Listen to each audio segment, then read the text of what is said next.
நானாக இருந்திருந்தால் அவரை இந்த அகத்திற்குள்ளே அனுமதித்திருக்க மாட்டேன். நிறுத்துங்கள் மாமி. வாய்க்கு வந்தபடி எல்லாம் பேசாதீர்கள். அவர் மிகவும் உன்னதமானவர், சிரேஷ்டமானவர். இந்த குடும்பத்திலும் முக்கியமாக அவர் மீதும், அதாவது என் கணவர் மீதும் அபரிதமான அக்கறை கொண்டவர். அதுதான் அவர்கள் பேசும்பொழுதே தெரிந்ததே, என்ன அபரிமிதமான அக்கறை என்று. பொல்லாத அக்கறை. புதிதாக திருமணமான கணவன் மனைவியை பிரித்து வைப்பதுதான் அக்கறையா? அதற்கான காரணத்தையும் தான் அவர் விளக்கி விட்டாரே. ஆமாம், விளக்கு அகல் என்று பேசிக் கொண்டிரு, அதற்குள் உன் காலமே முடிந்துவிடும். அந்த திருக்கட்சி சுவாமிகள் எல்லாவற்றையும் துறந்தவர். பந்த பாசம் ஒட்டுறவை பற்றி அறியாதவர். பிரிந்திருப்பவரின் மனநிலைமையை பற்றி அவருக்கு என்ன தெரியும்? நீயே நினைத்துப்பார். ராமானுஜரை பிரிந்து நீ படும் துயரம் உன்னை தவிர வேறு யாருக்காவது தெரியுமா? இல்லை, அவர்களால் அனுபவிக்கத்தான் முடியுமா, உணரத்தான் முடியுமா? எனக்கென்னவோ ராமானுஜர் திருக்கட்சி சுவாமிகள் சொல்படி நடந்தால் உன் வாழ்க்கை கேள்விக்குறியாகி விடுமோ என்றுதான் நினைக்கிறேன். உங்களுக்கு அவரை பற்றியோ இல்லை என் நகத்துக்காரரை பற்றியோ என்ன தெரியும்? இந்த பட்டுவை பற்றி என்ன நினைத்தாய்? ஒருவரை பார்த்த மாத்திரத்தில் அவரின் தராதரத்தை, அவரின் நிறைகுறைகளை துல்லியமாக கணித்து சொல்லக்கூடிய திறமை படைத்தவள் நான். திருக்கட்சி சுவாமிகளை பார்த்து விட்டேன், ராமானுஜரை பற்றி கேள்விப்பட்டு விட்டேன், அவர்கள் இருவரையும் பற்றி கணித்தும் விட்டேன். இந்த பட்டுவின் மனதில் ஒரு விஷயம் பட்டுவிட்டால் அதை பட்டவர்த்தனமாக சொல்ல தயங்கவே மாட்டாள். எப்படி ராமானுஜர் மீது திருக்கட்சி சுவாமிகள் அக்கறை கொண்டுள்ளாரோ அதே போன்று நானும் உன் மீது அக்கறை கொண்டுள்ளேன். இந்த சீதன விளையாட்டு என்பவள் எடுபடி வேலைகள் செய்வதற்கு மட்டும் வந்தவள் அல்ல. உன்னை சந்தோஷமாக வைத்துக் கொள்வதும் என் கடமை. உங்கள் அக்கறை எனக்கு புரிகிறது மாமி. அதற்காக அடுத்தவர்களை துச்சமாக பேசுவது சரியல்ல. துச்சமாகவும் பேசவில்லை, துச்சாதனன் போலவும் நடக்கவில்லை. சிரிக்க சிரிக்க சொல்வார்கள் உறவினர்கள், அழ அழ சொல்வார்கள் அகத்துக்காரர்கள். இது பழமொழி. உண்மை எப்பொழுதும் கசக்கும். நான் உனக்கு மேலும் சொல்கிறேன், பிடித்தவர்களை பற்றி நான் குறை சொல்வது உனக்கு பிடிக்கவில்லை. அதுதான் என்னை குறை சொல்கிறாய், ஏற்க மறுக்கிறாய். சிலர் பார்த்தாலே புரிந்து கொள்வார்கள், சிலர் சொன்னால் புரிந்து கொள்வார்கள், வேறு சிலரோ அடிபட்டால் தான் புரிந்து கொள்வார்கள். இதை நீ போக போக புரிந்து கொள்வாய். அது சரி, யார் யாருக்கு எப்படி எப்படி என்று எழுதப்பட்டிருக்கிறதோ அப்படித்தானே விடியும். ஊமை பிரசங்கம் பண்ண செவிடன் கேட்டானாம். அது போல இப்பொழுது நான் என்ன சொன்னாலும் நீ அதை காதில் வாங்கிக் கொள்ளவே போவதில்லை. நீயும் இங்குதான் இருக்கப் போகிறாய், நானும் இங்குதான் இருக்கப் போகிறேன். போக போக பார்க்கலாம் என்ன நடக்கிறது என்று.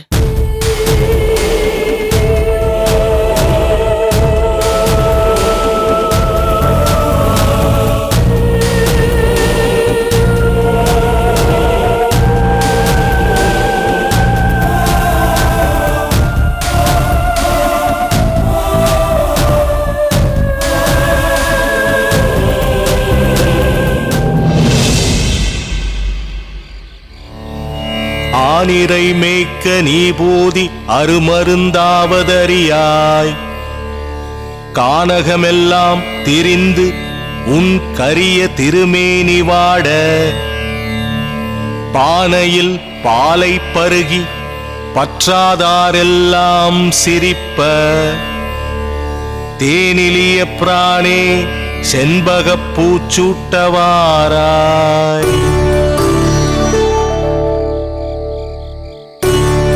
என்பது பெரியாழ்வார் பாசுரம்.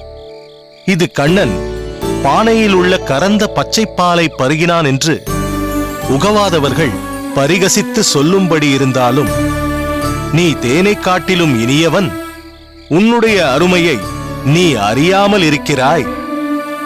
இவ்வுலகில் உள்ளோருக்கு பிறவி நோய் அறுக்கும் மருந்தாகவும், பரமபதத்தில் உள்ளோருக்கு போக மகிழ்ச்சிக்கு மருந்தாகவும் நீ இருப்பதை நீ அறியாமல் இருக்கிறாய். காட்டிலே திரிந்து உன் திருமேனி வாட்டமடைவதை தவிர்த்து செண்பகப்பூவை சூட்டிக்கொள்ள வருவாயாக என்று பெரியாழ்வார் தன்னை யசோதையாக பாவித்து கண்ணனை வாஞ்சையோடு அழைக்கிறார். ஆழ்வார்களில் பெரியாழ்வாருக்கு வாத்சல்ய பாவம் மிக அதிகம் என்பது இப்பாசுரத்தின் மூலம் தெள்ளத் தெளிவாகிறது சுவாமி. ஆம் பெரிய நம்பி, எப்போதும் பகவானின் மேல் ஓர் பரிவு, பச்சாதாபம் பெரியாழ்வாருக்கு என்றுமே உண்டு. தேனினும் இனியவனே என்கிறார்.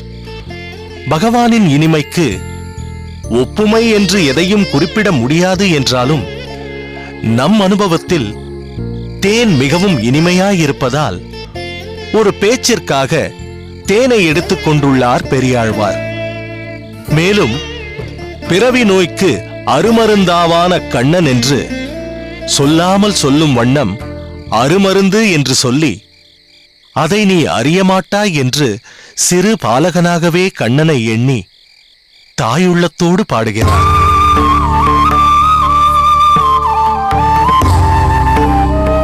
பிறவி நோய்க்கு கண்ணன் மருந்தென்று புலனாகிறது.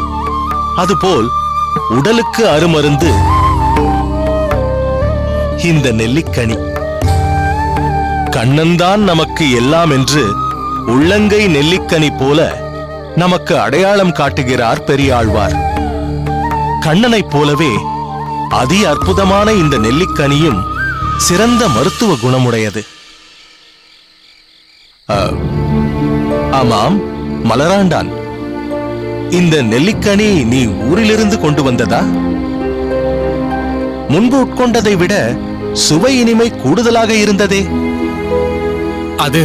அது வந்து சுவாமி, இந்த நெல்லிக்கனி நாம் ஊரிலிருந்து கொண்டு வந்தது இல்லை.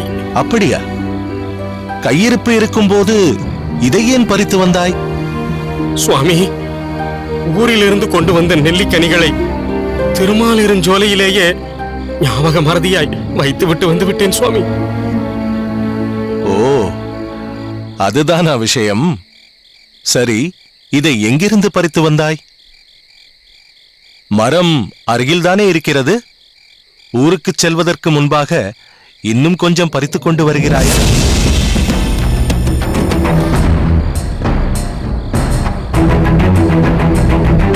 பொறுத்தருள வேண்டும் சுவாமி, இந்த நெல்லிக்கனிகளை அடியேன் பறித்து வரவில்லை.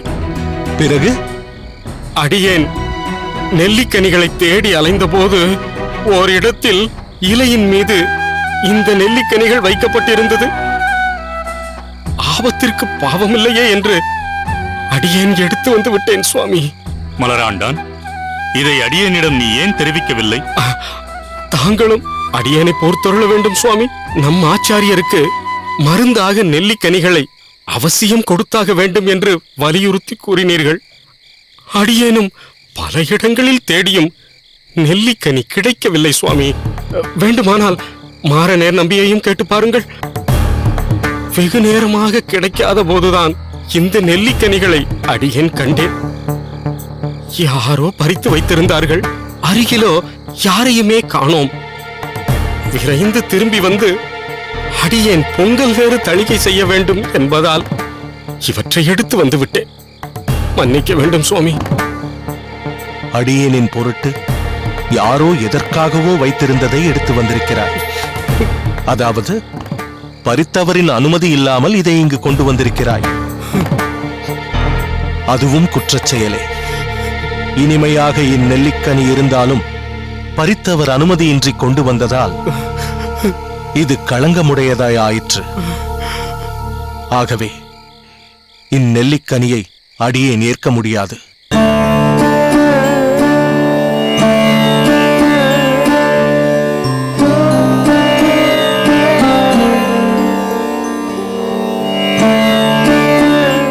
சரி, அடியேனால் உனக்கு இந்த சிரமம் ஏற்பட்டு விட்டது.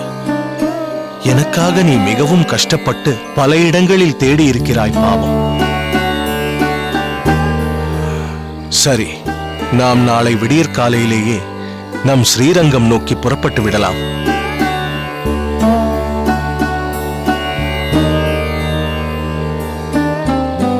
பெரிய நம்பி, சுவாமி, நீ அதற்குண்டான ஏற்பாடுகளை செய். உத்தரவு சுவாமி.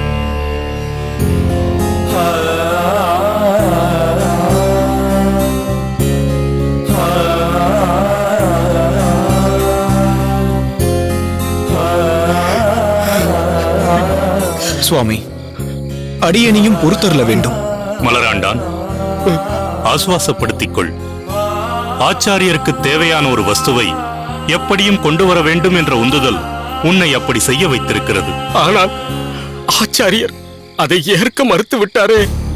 அவர் மனம் புகக்காத வகையில் அடியேன் நடந்து கொண்டு விட்டேனே. முதலில் உன் கண்ணீரை துடைத்துக்கொள். ஆச்சாரியர் உன்னை தவறாகவெல்லாம் எடுத்துக்கொள்ளவில்லை. தன் பொருட்டு யாரும் சிரமப்பட வேண்டாம் என்ற ஆதங்கம்தான் அவர் குரலில் தொனித்தது. மற்றபடி அந்த நெல்லிக்கனியின் இனிமைச் சுவையைத்தான் வெகுவாக புகழ்ந்தாரே. உன் ஆச்சாரிய விசுவாசத்தை நிச்சயம் அவர் குறைத்து மதிப்பிடவில்லை. எனவே வருத்தம் கொள்ளாதே. மாறனேர் நம்பியும் எவ்வளவோ என்னை தடுத்தான். அடியேன் தான் கேட்கவில்லை. சரி சரி, நடந்தது நடந்துவிட்டது. இயல்பு நிலைக்கு வா. மாறனேர், இவரை ஆசுவாசப்படுத்தி அழைத்து வா. ஆச்சாரியர் அமுது செய்ய வேண்டும். ஆகட்டும் சுவாமி.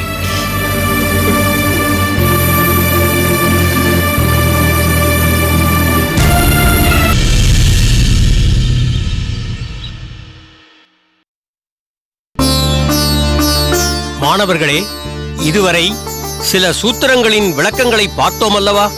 இனி பகவத்கீதை ஸ்லோகங்களை பார்க்கலாம். ராமானுஜா, ஏற்கனவே எந்த அத்தியாயம் எடுக்கப்பட்டது? 17வது அத்தியாயம் 18வது ஸ்லோகம் எடுத்து விளக்கப்பட்டது சுவாமி. நல்லது.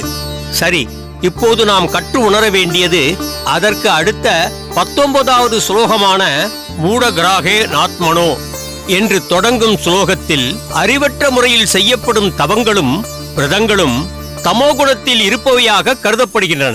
சுவாமி, அறிவற்ற முறையில் தவங்கள் செய்யப்படுமா? தாங்கள் சொல்வது வினோதமாக இருக்கிறதே.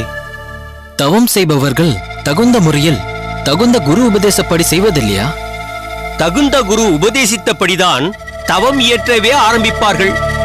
இருந்தாலும் தவத்தின் நோக்கம் முக்கியமல்லவா? ராமானுஜா, இதை தக்க உதாரணம் மூலம் அவர்களுக்கு எடுத்துச் சொல். தங்களின் விருப்பப்படியே சுவாமி. புராண கதைகளின்படி சில அசுரர்கள் பிறரை இம்சிக்க வேண்டி பல கோர தவங்களை மேற்கொள்வர். அதன் மூலம் கிடைக்கும் சக்திகளை தவறான வழிகளில் உபயோகிப்பர்.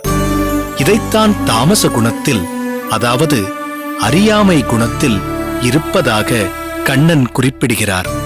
சரியாகச் சொன்னாய் ராமானுஜா. இப்போது உங்களுக்கெல்லாம் விளங்கிற்றா? விளங்கியது சுவாமி. சரி, தவத்தை பற்றி பார்த்தோம் அல்லவா? அடுத்த ஸ்லோகத்திலிருந்து கண்ணன் தானத்தை பற்றி குறிப்பிடுகிறார். இப்பொழுது 17வது அத்தியாயம் 20வது ஸ்லோகம். தாதவ்யம் இதி யத்தானாம் தீயதே உபகாரினே தேசகாலே ச பாத்ரே ச தத்தானம் சாத்விகம் ஸ்மிருதம். நான் மீண்டும் ஒரு முறை அந்த ஸ்லோகத்தை சொல்கிறேன். தாதவ்யம் இதி யத்தானாம் தீயதே உபகாரினே தேசகாலே ச பாத்ரே ச தத்தானம் சாத்விகம் ஸ்மிருதம். ராமானுஜா, எங்கே அதனுடைய அர்த்தத்தை சொல் பார்ப்போம். உத்தரவு சுவாமி. தாதவ்யம் இதயத்தானாம் தீயத்தே அனூபகாரிணி.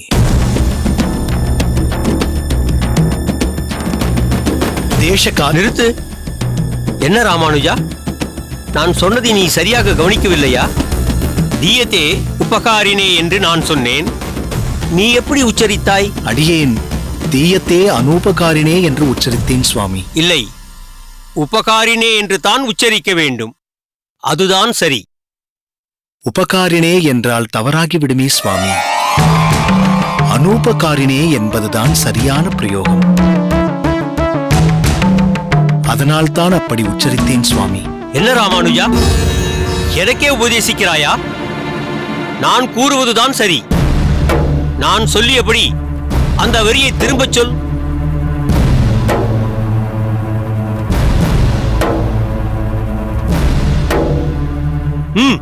ஏன் மௌனம்? நான் சொல்லிய அந்த வரிகளை திரும்ப உச்சாரணம் செய். சுவாமி, அடியேனை பொறுத்தருள வேண்டும். அந்த ஸ்லோகம் பகவான் கண்ணனுடைய வாக்கு. எனவே அதை தவறாக உச்சரிக்க அடியேனுக்கு மனமில்லை.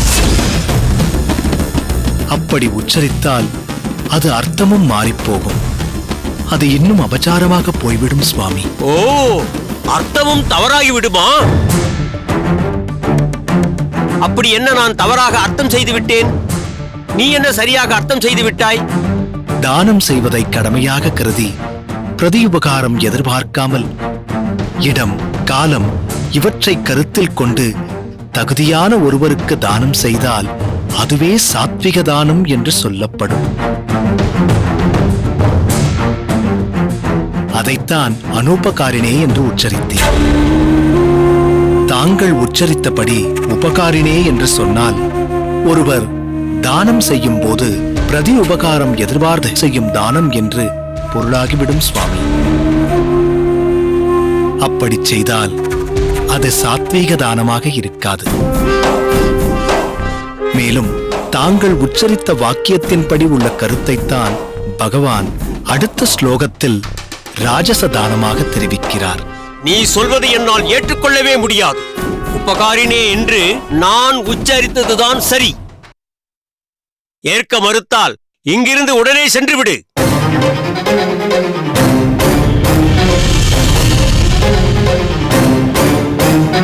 நம்மவரா? ஓ, அந்த நம்மவரா என்று கேட்டீர்களா? இல்லை, அவர் வைசிய குலத்தை சேர்ந்தவர். சரியான அளவோடு உதயநிதி ஸ்டாலின் உட்பட எல்லோரையும் நடிக்க வைத்து சிறப்பு சேர்த்திருக்காரு. மொத்தத்தில் மனிதன் மாமனிதன்.